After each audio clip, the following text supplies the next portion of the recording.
À quoi ressemble la vie d'une icône française avec une fortune de 100 millions de dollars?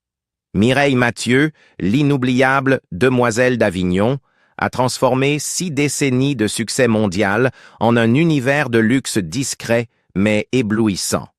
En 2025, elle partage son temps entre un élégant hôtel particulier parisien et sa maison familiale, tant aimée à Avignon, alliant prestige de superstar et tradition profondément ancrée. Ses habitudes quotidiennes, ses souvenirs inestimables et ses routines disciplinées révèlent une femme qui a bâti un véritable empire sans jamais renier ses racines. Entrez dans la vie captivante de Mireille Mathieu, où le succès intemporel rencontre le raffinement du luxe. Mireille Mathieu, née en 1946 à Avignon, en France, est passée d'une enfance marquée par la pauvreté à un statut de chanteuse parmi les plus aimées et les plus couronnées de succès de l'histoire de la musique française. Surnommée la Demoiselle d'Avignon, elle a conquis le public du monde entier depuis plus de 60 ans grâce à son style de chanson signature, rappelant celui d'Édith Piaf, mais porté par une interprétation puissante et maîtrisée qui lui est propre. Au cours de sa carrière, Mathieu a enregistré plus de 1200 chansons dans 11 langues, du français à l'allemand, en passant par l'espagnol, l'italien, le catalan ou encore le russe. Ses efforts multilingues lui ont permis de séduire des publics à travers l'Europe, l'Amérique du Nord, l'Asie et l'ex-Union soviétique, où elle jouit encore d'une popularité fervente. Dans l'ensemble, on estime ses ventes de disques totales entre 190 et 200 millions d'exemplaires à travers le monde, ce qui la place parmi les artistes féminines les plus vendues de l'histoire. Mireille a grandi dans une famille nombreuse. Elle était l'aînée de 14 enfants, dans des conditions extrêmement modestes. Son père, Roger, était tailleur de pierre, tandis que sa mère, Marcelle Sophie, s'occupait du foyer. La vie était difficile dans l'Avignon d'après-guerre. La famille vivait dans des logements sociaux exigus, déménageant plusieurs fois et peinait souvent à joindre les deux bouts. Mireille avait des difficultés à l'école à cause de sa dyslexie, un trouble mal compris à l'époque, et était fréquemment punie par ses professeurs, ce qui l'a découragée vis-à-vis de l'enseignement traditionnel. Elle a quitté l'école sans diplôme avancé et a commencé à travailler dans une usine de papier à Montfavet pour contribuer au revenu familial. Plus tard, après la fermeture de l'usine, elle a travaillé comme animatrice jeunesse avec 2 de ses sœurs. Pourtant, la passion de Mireille pour le chant n'a jamais faibli. Dès son plus jeune âge, elle idolâtrait Édith Piaf et s'exerçait à chanter lors de concours locaux.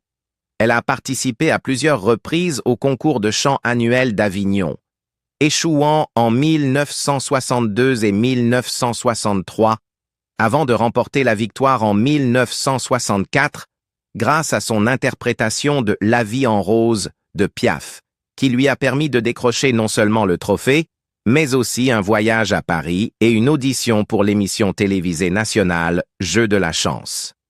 Lors d'un gala cette même année, elle a rencontré le célèbre impresario Johnny Stark, qui a immédiatement perçu son potentiel et l'a prise sous son aile. Grâce à lui, Mireille a remporté Jeu de la chance en 1965, battant la championne Georgette Lemaire, et s'est produite à l'Olympia de Paris. La presse l'a aussitôt surnommée la Piaf d'Avignon, mais Mireille avait à cœur de forger sa propre identité. Mathieu a ensuite collaboré étroitement avec le chef d'orchestre Paul Moria et le parolier André Pascal, qui ont contribué à façonner un répertoire moderne, romantique et à vocation internationale. Son premier album, En direct de l'Olympia, sorti en 1966, a confirmé son ascension et lancé une période de tournées intensives aux États-Unis, au Canada et en Angleterre. À Las Vegas, elle a même partagé la scène avec Frank Sinatra et Dean Martin, accédant ainsi à un statut international que peu de chanteuses françaises ont connu. Sur le plan financier, Le parcours de Mireille est aussi impressionnant que son talent artistique. Sa valeur nette actuelle est estimée à environ 100 millions de dollars selon des sources spécialisées, dont un revenu de 58 millions d'euros entre avril 2024 et avril 2025, d'après People with Money. Cette fortune provient de revenus extrêmement diversifiés. Outre les ventes traditionnelles d'albums, toujours importantes compte tenu de ses 200 millions de disques écoulés, Mathieu perçoit des droits d'auteur sur l'ensemble de son vaste catalogue de 1200 chansons. Ces droits continuent d'affluer via les diffusions radio, les plateformes de streaming, les compilations et l'utilisation de ces titres dans des films ou des publicités. Les concerts ont également constitué un pilier de ses revenus.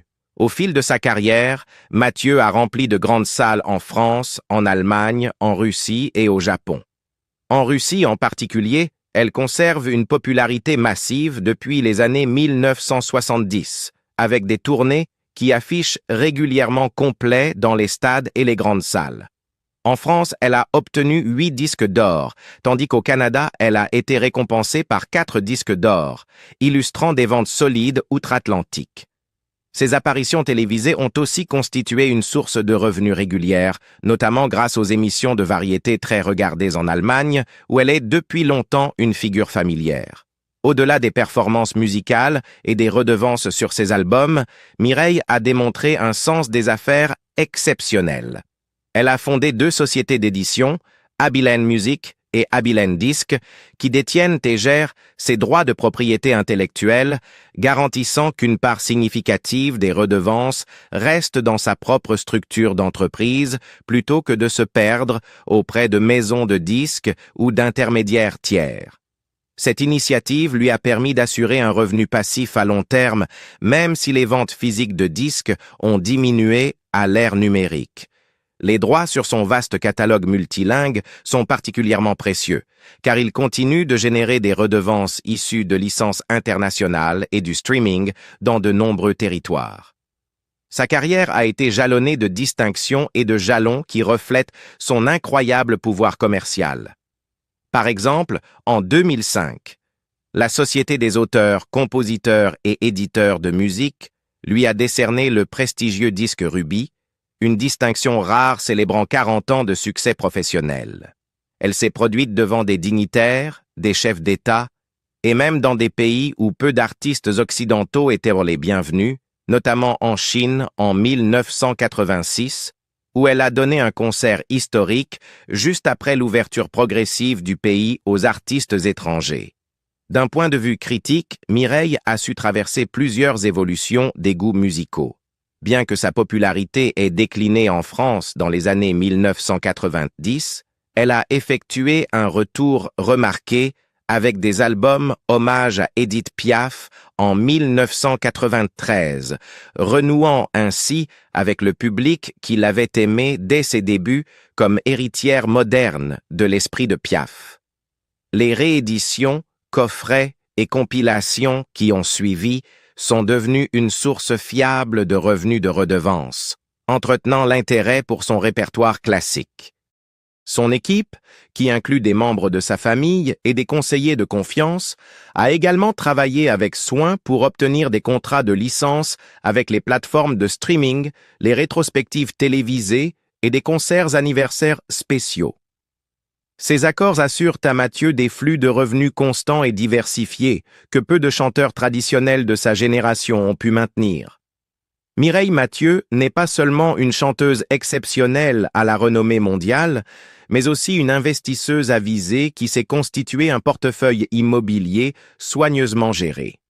Depuis plus de 40 ans, la résidence principale de la chanteuse se situe à Neuilly-sur-Seine, l'une des communes les plus prestigieuses et onéreuses de la région parisienne.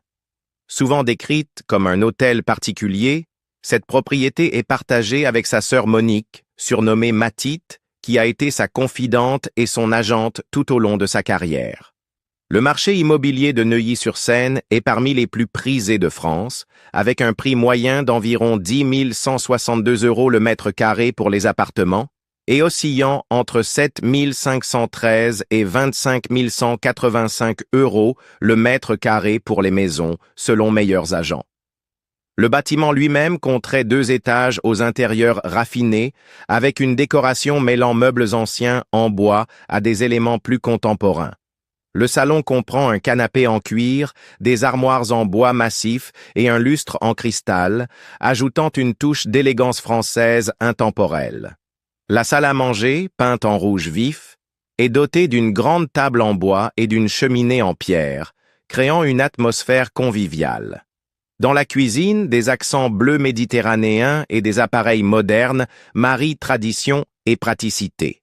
La chambre principale serait ornée de papier peint à motifs floraux crème et de meubles en acajou, fidèles au goût classique de Mireille, tandis qu'une chambre d'amis offre un havre de confort pour les membres de la famille en visite. À l'arrière de la maison, un jardin avec un petit cabanon pour les outils et l'entretien du potager apporte une touche pratique à cette demeure raffinée. L'amour de Mathieu pour sa famille se reflète aussi dans ses choix immobiliers. Elle a choisi de conserver la maison familiale d'Avignon où elle a grandi, un bâtiment modeste mais chargé de sens dans sa région natale de Provence. Située près du quartier de la Croix des Oiseaux, cette maison incarne son attachement à ses souvenirs d'enfance et sa volonté de préserver l'héritage familial. La propriété est décrite comme simple mais chaleureuse, avec assez d'espace pour accueillir les membres de sa famille, notamment ses nombreux frères et sœurs, nièces et neveux. Sa sœur Béatrice y passe parfois plusieurs semaines, partageant des repas traditionnels, entretenant la maison et honorant les racines provençales de la famille. D'après plusieurs interviews et portraits, Mireille ressent un profond sentiment de sécurité et de réconfort dans cette maison d'Avignon. Après le décès de sa mère Marcelle Sophie en 2006, elle a préservé cette maison comme un lieu de refuge personnel. Elle a confié publiquement ses rituels du soir, durant lesquels elle se sent proche de sa mère en lui parlant en pensée, voire en priant à haute voix dans les pièces familières. Son lien affectif avec cette maison est fort, et elle a choisi de la conserver malgré sa capacité à acheter des biens beaucoup plus modernes ou luxueux dans la région. En plus de ces 2 résidences principales, il se murmure que Mathieu détient d'autres biens immobiliers dans le cadre de sa stratégie patrimoniale, même si les détails restent rares en raison de sa grande discrétion. Plusieurs sources, dont Le Parisien et Libération, suggèrent que Mireille a investi dans de plus petites unités résidentielles, soit pour en tirer des revenus locatifs, soit comme placement de long terme. L'immobilier a longtemps été un véhicule d'investissement privilégié pour les artistes européens, désireux de protéger leurs revenus de l'inflation et de générer un revenu passif stable. Le sens des affaires de Mireille ne fait pas exception. Il est certain qu'elle a fait preuve d'une grande prudence et d'une solide vigilance juridique concernant son patrimoine, notamment depuis le décès de son ancien manager, Johnny Stark, en 1989. Elle a confié être devenue plus attentive à ses finances après s'être rendu compte que certains collaborateurs pouvaient dépenser son argent de manière irresponsable. En conséquence, elle a sollicité des conseils d'experts juridiques et de gestionnaires financiers pour protéger son portefeuille immobilier et surveiller de près ses investissements. En mettant en place des protections claires et en consultant des professionnels, elle s'est assurée que son impressionnante fortune resterait en sécurité, y compris son patrimoine immobilier. Contrairement à beaucoup de personnalités publiques, Mireille Mathieu ne s'est jamais mariée et n'a jamais eu d'enfant, un choix qui continue de surprendre et d'intriguer ses fans. Elle est toujours restée extrêmement discrète, voire secrète, sur sa vie privée. « Ma vie privée est un jardin secret, mais bien sûr que j'en ai une », confiait-elle à Le Figaro TV en 2014. Cette même année, elle ajoutait « Je n'ai pas construit une famille, mais j'en construis une avec mes fans qui m'entourent. Ce n'est pas incompatible, ce n'est même pas un choix. » Une partie de l'explication réside dans l'environnement de son enfance. Aînée de 14 enfants dans une famille ouvrière, elle a vu sa mère travailler sans relâche pour nourrir et élever ses frères et sœurs. Cet exemple de sacrifice a profondément marqué Mireille qui a reconnu n'avoir jamais voulu reproduire le même schéma épuisant. Peut-être inconsciemment, dit-elle, je n'ai pas voulu revivre le dur labeur de ma mère. Sa carrière musicale, qui a nécessité des années de voyages internationaux, d'innombrables répétitions et un emploi du temps implacable, laissait peu de place à la stabilité ou à l'éducation d'une famille. Pourtant, des rumeurs ont toujours circulé autour de ses supposés engagements amoureux. La première et la plus persistante concernait Johnny Stark, son légendaire impresario, qu'il a découverte en 1965 et propulsé vers la gloire mondiale. Leur relation, professionnelle mais d'une grande intimité émotionnelle, a alimenté les ragots pendant des décennies. Stark fut un mentor strict, parfois sévère, mais Mireille a déclaré à plusieurs reprises lui être reconnaissante. Dans une interview accordée à Le Monde en 2018, elle se souvenait « Il était extrêmement exigeant, mais je le remercie, car j'ai appris mon métier avec lui, je lui dois tout. » Il y a même eu des rumeurs, relayées par France Dimanche, selon lesquelles Johnny Stark aurait souhaité l'épouser en secret avant sa mort en 1989. Mireille n'a jamais confirmé cette histoire, ni ne l'a vraiment démentie. Ce qui est certain, c'est que Stark a été enterré dans le caveau familial des Mathieu à Avignon, un fait étonnant qui souligne la force exceptionnelle de leur lien. Elle expliqua à l'époque que Stark était, comme un second père pour elle, une présence irremplaçable dans sa vie. Au-delà de Stark, la presse a régulièrement tenté de lui prêter d'autres liaisons avec des personnalités connues. Parmi ces noms figurait Jean-Pierre Foucault, célèbre animateur français, qui a révélé plus tard que Johnny Stark avait orchestré une fausse romance entre eux pour détourner l'attention d'autres rumeurs et vendre plus de disques. Foucault s'en est souvenu avec amusement, déclarant à la radio Europe que la stratégie de l'impresario relevait du show business classique. C'était très à l'ancienne, mais ça a marché. D'autres histoires d'amour supposées ont circulé, notamment avec Yves Mourouzi, le charismatique présentateur de télévision, sans la moindre preuve d'une véritable relation. En réalité, l'agenda de Mireille était tout simplement trop chargé pour des fréquentations traditionnelles. Pendant ses années les plus intenses, elle enregistrait jusqu'à 30 chansons en parallèle tout en préparant des tournées à travers l'Europe, en travaillant dans plusieurs langues et en apparaissant dans des émissions de télévision des deux côtés de l'Atlantique. À un moment donné, elle jonglait entre des concerts en France et des enregistrements d'albums à Munich, un rythme exténuant qui a mené à ce qu'elle a elle-même qualifié de « sorte de burn-out ». Dans un tel chaos, trouver le temps pour une relation authentique et durable était quasiment impossible. L'un des rares signes publics de romance est apparu au début des années 1980, lorsque Mireille a chanté en duo avec l'acteur américain Patrick Duffy, alors superstar grâce à la série Dallas. Lors de leur interprétation de Together We're Strong, ils ont échangé un baiser sur scène, déclenchant une frénésie de spéculation dans la presse. Dans des interviews ultérieures, Patrick Duffy a plaisanté sur ces rumeurs. « Quand je suis arrivé en France, tout le monde me demandait si j'allais épouser Mireille, alors que j'étais déjà marié et père de 2 enfants. » Il a ri de cette histoire, ajoutant que les médias français rêvaient visiblement de transformer leur duo en histoire d'amour.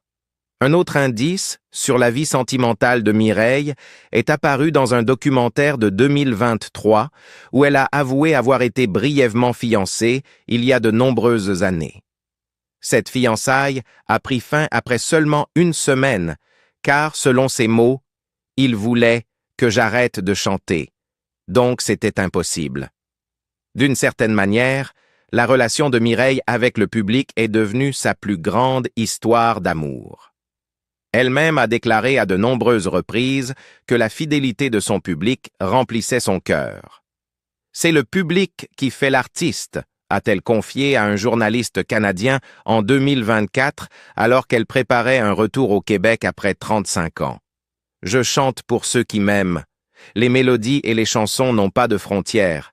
Elles peuvent apporter de la joie, du bonheur, et c'est ma récompense. » À 78 ans, Mireille Mathieu mène une vie marquée par la discipline, les liens familiaux et une certaine douceur nostalgique qui reflète les valeurs qu'elle porte depuis son enfance. Dans la maison modeste mais chère à son cœur d'Avignon, Mireille maintient une routine qui, de son propre aveu, lui est à la fois réconfortante et essentielle. Ses journées commencent par un réveil matinal vers 8 heures, un verre d'eau fraîche et un petit déjeuner qu'elle partage généralement avec Monique. Elle fait attention à son alimentation, évitant les excès et privilégiant une nourriture simple et saine, tartines au miel, produits laitiers légers, légumes et poissons. « Je considère mon métier comme un sport », a-t-elle expliqué, soulignant le soin constant qu'elle apporte à sa voix et à sa santé en général. Après le petit déjeuner, Mireille aime garder sa maison bien rangée. Aux côtés de Monique, elle participe aux tâches ménagères quotidiennes pour nettoyer et rafraîchir la maison, allant même jusqu'à frotter les sols avec des produits traditionnels comme le vinaigre ou le bicarbonate de soude. Parfois, d'autres sœurs, comme Béatrice, viennent les rejoindre pour partager des souvenirs et des moments de sororité paisible. L'activité physique fait toujours partie de la routine de Mireille. Elle pratique quelques exercices doux, des échauffements vocaux, puis répète ses chansons préférées, y compris des titres d'ABBA, de Queen ou encore de Christophe Maé, pour entretenir ses cordes vocales. Après ses rituels matinaux, elle s'accorde généralement un moment calme devant la télévision. Elle apprécie des classiques français comme Les 12 coups de midi ou Des chiffres et des lettres, des émissions qui lui apportent un sentiment de normalité et de connexion avec le monde au-delà de la scène. Sa foi continue également à façonner sa vie. Depuis la disparition de sa mère en 2006, Mireille a confié qu'il lui arrivait de parler à sa mère disparue la nuit, notamment lors de moments d'angoisse. Ces conversations tiennent à la fois de la prière et de la confession, et l'aident à s'apaiser. C'est un peu comme une prière à la Vierge Marie, a-t-elle expliqué, décrivant une habitude spirituelle qui, bien que surprenante pour certains, lui apporte la paix. Elle partage son temps entre ce refuge parisien et la maison familiale d'Avignon, selon son emploi du temps de concert ou ses projets personnels. Même à Paris, elle aime rester fidèle à ses traditions, se rendant à l'hôtel Bristol où elle a sa propre table et se sent chez elle parmi les serveurs qui la connaissent et l'accueillent avec une rose. C'est dans ce genre de lieu qu'il lui arrive parfois de chanter à l'improviste, au grand bonheur de convives qui peuvent inclure des dignitaires en visite ou des jeunes mariés venus du monde entier. Derrière l'apparence posée de la star, Mireille reste une femme pleine de paradoxes. Elle adore la Formule 1, une passion qui pourrait surprendre ceux qui la voient comme une chanteuse douce. Elle a déjà assisté au Grand Prix de Magny-Cours, a côtoyé des pilotes et a même chanté pour le staff Ferrari en italien, pour Felipe Massa en portugais et pour Michael Schumacher en allemand. « Je pense souvent à Michael », a-t-elle confié à un journaliste après son tragique accident. Cette fascination pour la vitesse trouve son écho dans une attirance tout aussi forte pour la lenteur. Elle collectionne des figurines de tortues offertes par des fans du monde entier, ravis de leur symbole de longévité et de sérénité. Sa discipline reste inébranlable. Mireille évite les sorties nocturnes, se couche tôt et refuse l'alcool sauf à de rares occasions. Elle est profondément méfiante à l'idée de perdre le contrôle de sa voix. « Je dors beaucoup », dit-elle aux journalistes, « et je mange très simplement des soupes, du poisson, des yaourts. » Sa maison est, à bien des égards, le prolongement de cette discipline. Un lieu paisible où trône un piano, entouré de classeurs de partitions, de boîtes de lettres de fans et d'innombrables cadeaux reçus au fil de 6 décennies. Un fait surprenant est que Mireille ne conduit pas. Malgré sa passion pour les voitures rapides, elle n'a jamais passé le permis en raison de sa dyslexie qui lui fait confondre la gauche et la droite. À cela s'ajoute un accident terrifiant dont elle a réchappé en 1968, lorsqu'une voiture a plongé dans un ravin, ce qui explique sa grande anxiété vis-à-vis de la conduite. Elle fait donc appel à des chauffeurs lorsque nécessaire, mais préfère marcher ou utiliser les transports en commun autant que possible.